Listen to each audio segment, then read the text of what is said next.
ਤੇ ਦੋਸਤੋ ਪ੍ਰੋਗਰਾਮ ਦੀ ਸ਼ੁਰੂਆਤ ਕਰਨ ਜਾ ਰਹੇ ਹਾਂ ਪੰਜਾਬ ਦੇ ਮਸ਼ਹੂਰ ਕਲਾਕਾਰ ਮਲਕੀਤ ਸਿੰਘ ਤੇ ਗਿੱਪੀ ਗਰੇਵਾਲ ਦੀ ਰੋਮਾਂਚਕ ਜੋੜੀ ਦੇ ਨਾਲ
ਦੇ ਵਿੱਚ ਮਸ ਗਾਉਂਦੀ ਸੀ ਮੇਰੇ ਗੀਤਾਂ ਨਾਲ ਉਹ ਗਾਉਂਦੀ ਸੀ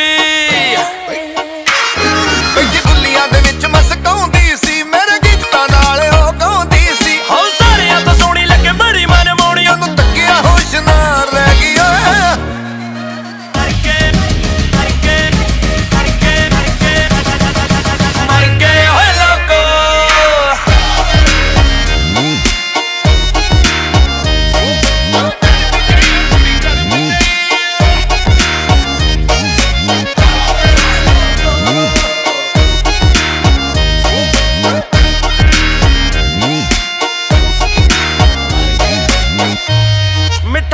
ਸ਼ਰਾਬੀ ਜਿਹਾ ਕਰ ਗਈ ਓਏ ਮੈਨੂੰ ਆਖਦੀ ਮੈਂ ਤੇਰੇ ਉੱਤੇ ਮਰ ਗਈ ਓਏ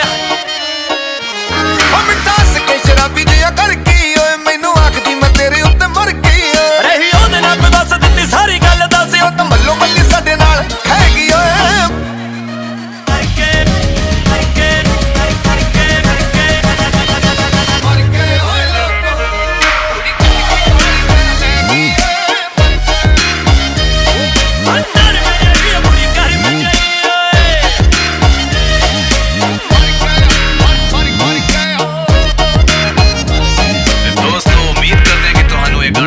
पसंद आया होगा तो इसी तरह प्रोग्राम तो लेने इजाजत शपा है। हाँ जी किवें दा लग्या जी गाना अपने कमेंट्स ते व्यूज़ जरूर दिओ ते होर अपडेट्स वास्ते हंबल म्यूजिक दा YouTube चैनल सबसक्राइब जरूर करो भाई हसदे हसदे कहोगे